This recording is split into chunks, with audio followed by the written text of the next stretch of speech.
नमस्कार मित्रांनो, मी आहे तुमचा मित्र आरव प्रमोद तिर्वे। इतिहास केवळ भूतकाळ नसतो, तो वर्तमानाला दिशा देतो आणि भविष्य घडवतो।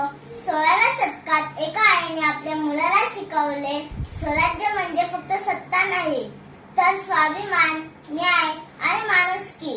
तो मुलगा होता छत्रपती शिवाजी महाराज। महाराजांनी उभारलेले स्वराज फक्त तलवारीवर नव्हे, तर लोकांच्या विश्वासावर उभे होते। धर्म, जात, भाषा या पलीकडे जाऊन ते प्रजेचा सन्मान करणारे राजा होते।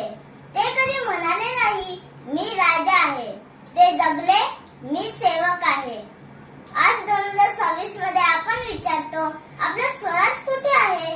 स्वराज्य म्हणजे भ्रष्टाचाराविरुद्ध उभं राहणं, स्त्रीचा सन्मान करणं, धर्माच्या नावाने द्वेष न पसरवणं आणि देशासाठी प्रामाणिकपणे काम करणं।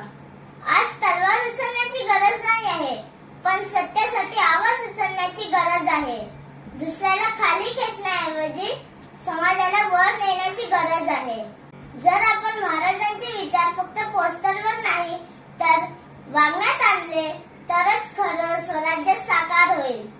छत्रपती शिवाजी महाराज हे फक्त इतिहास नाही, तर ते 2026 साठीही मार्गदर्शक आहे।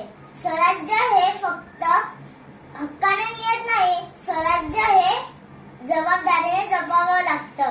छत्रपती शिवाजी महाराज की जय। धन्यवाद मित्रांनो। इंद्रजिली जंब पर वादवसु अंब पर रावण स रंब पर रघुकुल राज है।